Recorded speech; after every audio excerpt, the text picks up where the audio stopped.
अजिंठा वेरूळ तर सगळेच जातात, पण तुम्ही महाराष्ट्रातलं हे हिडन सिक्रेट पाहिलंय का? इतिहास प्रेमी असाल तर व्हिडिओ अजिबात मिस करू नका, कारण आज आपण चाललोय एका अशा ठिकाणी जे थेट 2000 वर्ष जुने आहे. गुगल मॅपवर शोधूनही लवकर न सापडणारं महाराष्ट्रातलं एक असं रहस्य जाणून घेण्याआधी फॉलो करा.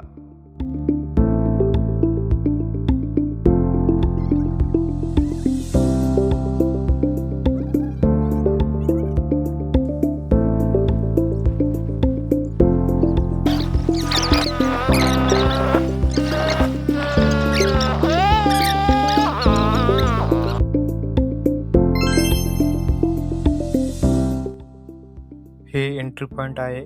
पितळखोरी लेणीकडे जाण्याच्या अगोदर लागतंय. तर आपण आज पितळखोरा लेणीबद्दल जास्तीत जास्त माहिती कलेक्ट करण्याचा प्रयत्न करू, जेणेकरून तुम्हालाही कळेल आणि मलाही कळेल की या लेणीचा इतिहास काय आहे. जसं की ही लेणी अजिंठा आणि वेरूळपेक्षाही जुन्या आहेत. साधारण इसवी सन पूर्व 2ऱ्या शतकातील, ज्याला आपण 2200 वर्षापूर्वीचा काळ म्हणू शकतो, हा इतिहास आहे. तर आपण जाणून घेऊया या लेणीला पितळखोरा का म्हणतात. जसं की असं मानलं जातं की इथल्या खडकांचा रंग पितळीसारखा पिवळसर दिसतो, किंवा इथे एकेकाळी पितळासारख्या सुवर्ण रंगाच्या औषधी वनस्पती सापडायच्या, म्हणून याला पितळखोरा लेणी म्हणतात. येथील सर्वात विशिष्ट गोष्ट म्हणजे रहस्यमयी पाण्याचा निचरा म्हणजे ड्रेनेज सिस्टम. या लेण्याचे सर्वात मोठे वैशिष्ट्य इथले पाण्याचे नियोजन आहे, कारण डोंगरावरून पडणारे पाणी लेण्यामध्ये न जाता थेट वाहून जावे यासाठी प्राचीन काळी केलेली दगडी चॅनल आजही थक्क करतात सर्वांनाच. येथील लेणी क्रमांक 4च्या प्रवेशद्वारावर 2 मोठे द्वारपाल आणि हत्तींची सुंदर शिल्पे होती, जी पाहताना आपण बाहुबली सिनेमासारख्या सेटवर आल्याचा फील करतो. येथील धबधबा आणि निसर्ग पावसाळ्यात किंवा हिवाळ्यात पाहण्यासारखा असतो, कारण लेणी समोरून एक अप्रतिम धबधबा वाहतो आणि निसर्गाच्या कुशीत लपलेलं एक अत्यंत शांत ठिकाण आहे. लाकूड घेऊन टाका एखादं मोठं जवळ, एखादा अजगर दिसू शकतंय आपल्याला.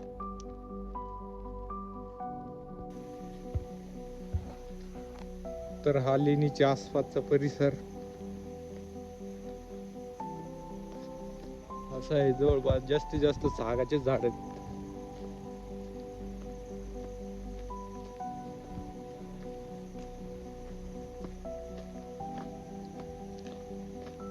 आता सध्या आम्ही व्ह्यू पॉइंट वर जातोय व्ह्यू पाहायसाठी, पण इथं पाऊस नसल्या कारणानं एवढं खास दिसत नाही. पाऊस जर का असतं तर अजून हिरवं हिरवं दिसलं असतं. नका चाटा मारू.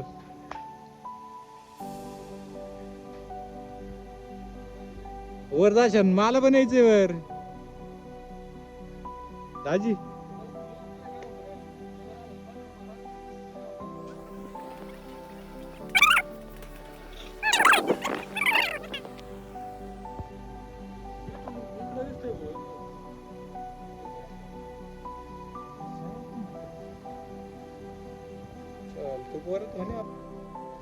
ही लेणी कशी तयार झाली असेल याबद्दल आपण थोडक्यात जाणून घेऊया.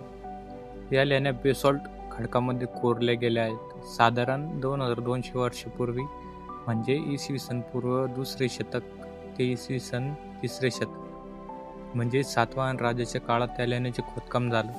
एका अखंड डोंगराला वरून खाली अशा पद्धतीने कोरत अत्यंत कुशल कारागिरांनी छनी आणि हातोड्याच्या सहाय्याने ही एक अप्रतिम वास्तुकला साकारली आहे. इथे एकूण अशा 14 लेण्या आहेत. असंच मला पडलेला दुसरा प्रश्न असा की शोध कोणी लावला. खरं तर अजिंठा लेणीप्रमाणेच या लेण्यांही शतकानुशतके घनदाट जंगलात आणि झाडाझुडपांमध्ये लपलेल्या होत्या. पण 1853 मध्ये ब्रिटिश लष्करांनी काही अधिकाऱ्यांनी या लेणीचा शोध लावला. त्यानंतर जॉन स्मिथ आणि इतर पुरातत्वशास्त्रज्ञांनी यावर अधिक संशोधन केले. बोला. या लेण्या कोणासाठी? असा प्रश्न तर प्रत्येकालाच असेल. कारण जुन्या काळी असं डोंगरदऱ्यात राहणं म्हणजे खरं शक्य नव्हतं. पण हे ठिकाण प्रामुख्यानं बौद्ध भिक्षूंचे निवासस्थान आणि शिक्षण केंद्र होतं. इथे असणारे विहार हे बौद्ध भिक्षूंच्या राहण्यासाठी म्हणजेच निवासस्थान म्हणून वापरले जायचे. चैत्य म्हणजे प्रार्थनागृह हे ज्ञान, धारणा आणि पूजेसाठी वापरले जायचे. हे ठिकाण प्राचीन काळातील प्रसिद्ध व्यापारी मार्गावर असल्यामुळे व्यापारी आणि प्रवासीही इथे विश्रांतीसाठी थांबायचे. जर आपण येथील वन्यजीवांबद्दल विचार केला तर पितळखोरा लेणी गौतळा औटरम घाट अभयारण्याचा एक भाग आहे. त्यामुळे येथील जंगलात समृद्ध वन्यजीवन आहे. इथे बिबट्या, अस्वल, लांडगे, हरणे, नीलगाय आणि रानडुकरे आढळतात. पक्षीप्रेमींसाठी हे नंदनवन आहे. अनेक दुर्मिळ पक्षी आणि रंगीबेरंगी फुलपाखरे इथे पाहायला मिळतात. किती पर्सेंट ना ओव्हर राहिला? ओव्हरफ्लो आहे का? अवघड आहे मग तर. पलीकडे जाते का नाही आपल्याला? तर येथील खरी सुंदरता ही पावसाळ्यातच खुलते. कारण ही लेणी एक खोल दरीत आहे आणि पावसाळ्यात लेणीच्या अगदी समोरून आणि बाजूने भव्य धबधबे कोसळतात. एका लेणीच्या वरून तर पाण्याचा पडदा तयार होतो, ज्याच्या मागून लेणीचा नजारा अजून सुंदर दिसतो.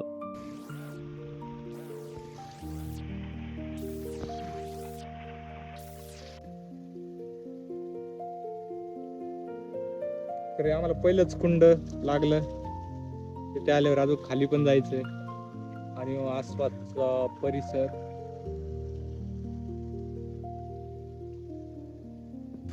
इथे कुंड आहेत, वर्षानुवर्षे पडलेल्या पाण्यापासून तयार झालेत. हा जरा खोल दिसतोय. हा जवळपास एक परस दिस राहिला मला. है नी? हा 7 फूट म्हणल्यावर झालं ना एक परस. याचा आवाज कोण कमी झाला?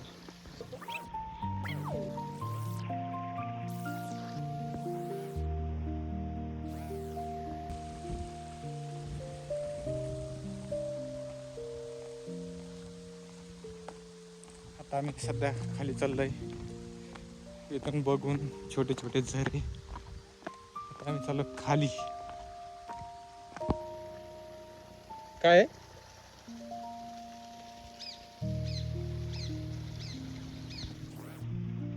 तेच आहे का? मला तो धबधबा काढायचा होता. अनेकांना काय मलाही सुद्धा वाटायची की अजिंठा सर्वात जुनी लेणी आहे. पण खरं तर पितळखोरा लेणी अजिंठ्यापेक्षाही प्राचीन आहे. इथे कोरलेले हत्ती केवळ शोभेसाठी नव्हते, तर येथे लेणीचा पाल पेलणारे खांब म्हणून डिझाईन केले होते. संशोधनादरम्यान इथे अनेक प्राचीन नाणी, सोन्याची भांडी आणि भगवान बुद्धाचे अस्थी असलेले स्फटिकांचे करंकट सापडले होते. ते आता म्युझियममध्ये ठेवले आहेत.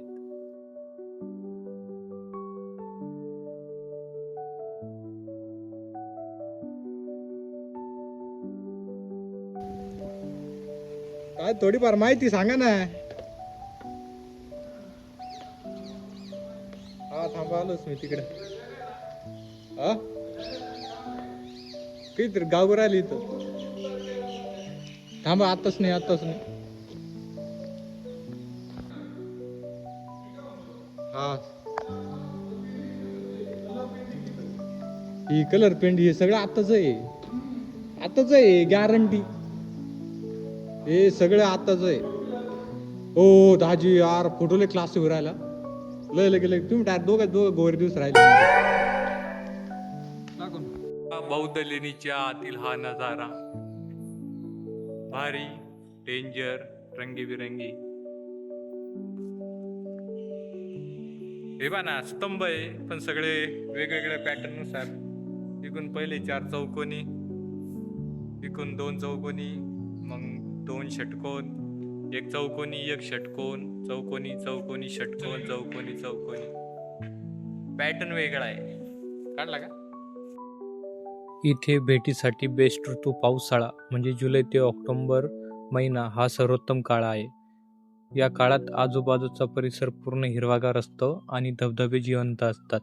हिवाळ्यात म्हणजे नोव्हेंबर ते फेब्रुवारी या महिन्यात हवामान आल्हाददायक असते, पण धबधबे सुकलेले असतात. उन्हाळ्यात मात्र इथे प्रचंड उष्णता असते. Go. Hello, 1 2 3 4 1 2 3 4. May I come in? Anyone else here? तू विचार करतो का कायचा? ही जर वरून जर ढासळलं हा, तर आपल्याला कोण सापडेल? कोणीच नाही. ते फक्त गावातले लोक आले होते, ते म्हणतील 3 जण गेले होते. तर ते आम्हाला परत दिसलेच नाही. गायब झाली काय? गायब झाले, गायब. ते भारी, ते डोंगर कोरेले ते समोर. तिकडलं हा, मग ही काय करेल इथे? पण ते पहा ना, म्हणजे दरवाजा जायला. हो बोल रिया हूँ मैं.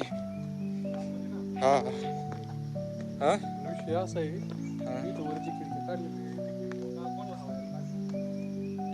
कुठे खिडक्या? तुम्हाला कुठेच राहिलं? हा हा हा हा हा, ती एक दिसली.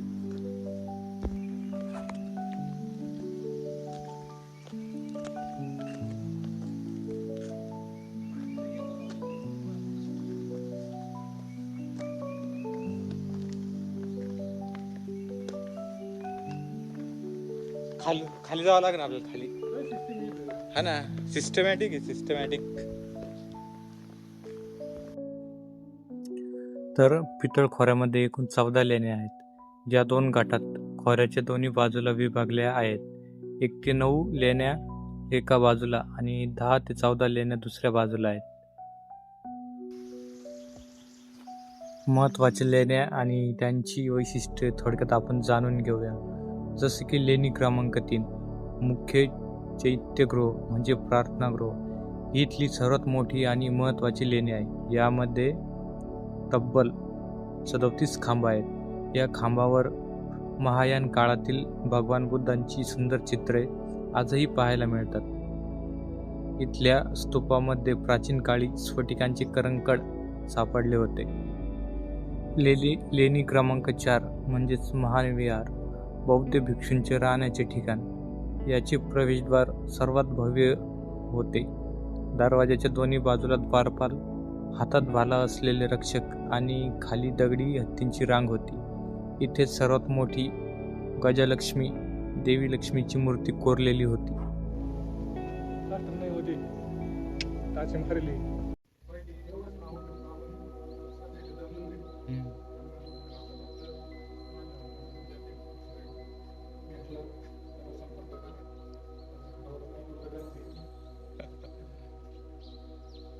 हे बघा, एक काम पडलं, मग त्याच्यानंतर सरकारने याला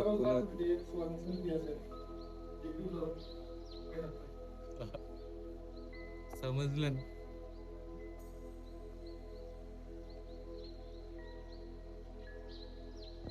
हे त्याची शेजारचीच लेणी.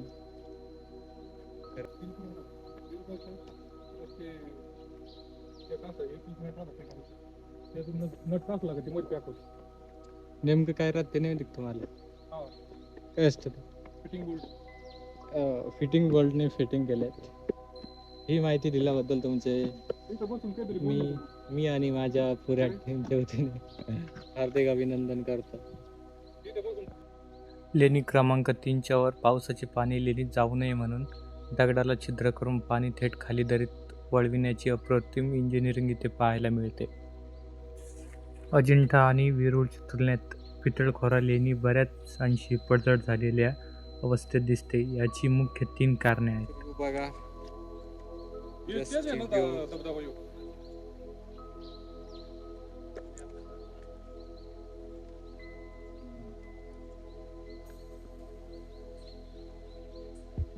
काय बोला ते दाजी. हे बाय, लाजायचा काही विषय नाही. हा तुला काय कोण भाकरी देणार नाही. हा आम्ही काय करायचं? हा. इथं काय दुसरं कोण नाही. जाऊ दे ना. तर मी आगी जिंकली. हा, ते तर बरोबर आहे ना. हा, किती घे? हे बघा, ही शिला दगडा आणि कोरलेली आणि त्याच्यावर प्लास्टर.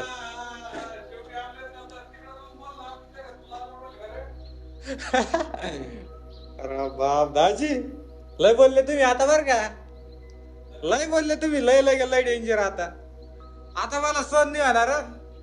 सहन नाही होणार मला आता, मला सहन होणार नाही, मला आता सहन नाही होणार. नाही नाही, चला ना वरची पोहा, आता पोहून आलोय. पण काय काय बोलला मला सांग. काही नाही, तिथं थोडं प्लास्टरची तारीफ केली. प्लास्टर आहे ते, प्लास्टर आहे ते, मला माहिती आहे ना. हे बघा, तुम्हाला वाटत नाही की लेण्याला असं नाव दिलं पाहिजे होतं किंवा नंबरिंग केलं पाहिजे होतं ते? हे बघ, हा. जास्त राहतो हा जिथं जास्त टुरिस्ट राहतात हा, तर डेव्हलपमेंटचा विषय आपण हे पुरातत्व खात्याकडे येतं ना, हे काय कशात म्हणला पुरातत्व खात्याकडे. पुरातत्व खात्याकडे येतं. हा, पुरातत्व खात्याचा विषय काय माहिती का, काय? तर त्याला पण खर्च लागतो. होय. आणि त्या दिवशी हा. त्याचं काही कामकाज आहे. हम्म. हे जर करायचं असेल तर त्याला खर्च लागणार आहे. याच्यातून जर क्लासमध्ये काही जर शिल्लक राहत असेल तर त्याला ते इन्व्हेस्ट करू शकते. पण पुरातत्व खाता सरकारी आहे ना हो? सरकारी आहे, हा. पण ते या प्रमाणात चालतं ते. त्याला सरकारी देणगी किती सांग नाही ना. चलो तो यो या लेणीमधील नजारा, एक रिडेव्हलपमेंट करण्याची खूप गरज नाही आहे काही नाही.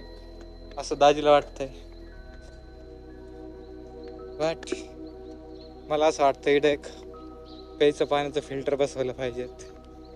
तहानलेले जे पाणी म्हणते पशु पक्षी जनावर माणूस तहानेने व्याकुळ माझ्यासारखे पाणी पिऊ शकता इथं. तर तीन कारणे. खडकांचा प्रकार. येथील खडक हा अतिशय ठिसूळ म्हणजे सॉफ्ट बेसॉल्ट प्रकारचा आहे. हवामान आणि पावसाच्या पाण्यामुळे हा खडक लवकर झिजतो. दुसरा म्हणजे तांबड्या मातीचा थर म्हणजे रेड बोल लेयर.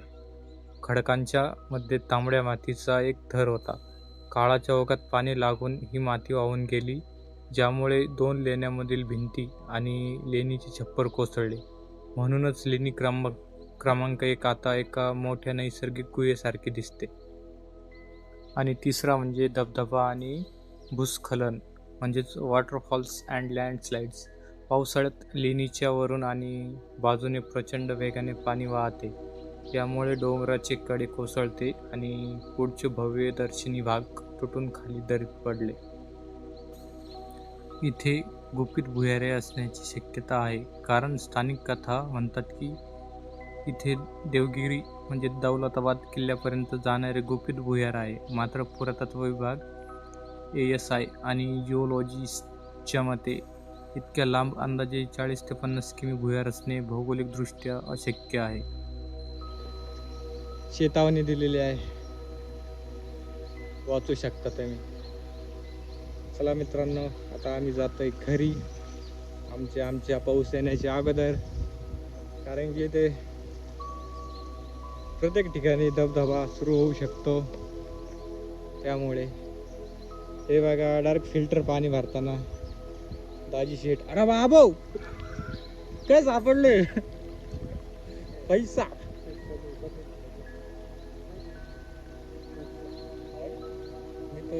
मला वाटलं आणते काय. मला तेच वाटलं ना, मला गोल्डची अंगठी आणि त्याच्यात वरून हिरे जडलेले. अरे बाप, भांडून तुटून मी एक तर घेतलंच असं तुमच्याकडं. हे बघा, पाणी भरताना पिण्यासाठी. पाणी हे पिण्यायोग्य नाही, तुम्ही पिऊ नका. आमचा माणूस लय डेंजर आहे. जिवंत पाणी फिल्टर आहे,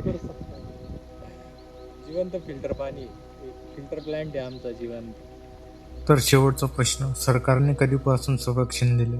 स्वातंत्र्यानंतर भारतीय पुरातत्व सर्वेक्षण ASI म्हणजेच आर्किओलॉजिकल सर्वे ऑफ इंडियाने या लेण्यांना राष्ट्रीय महत्त्वाचे स्मारक मॉन्युमेंट ऑफ नॅशनल इम्पॉर्टन्स म्हणून घोषित केले आणि त्याच्या संरक्षणाची जबाबदारी घेतली.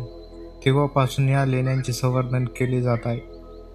लेण्यांमध्ये काही छोट्या भुयारी पायऱ्या किंवा चोरवाटा आहेत, ज्या डोंगराच्या वरच्या भागावर जाण्यासाठी किंवा पाण्याच्या टाक्यांकडे जाण्यासाठी कोरल्या होत्या.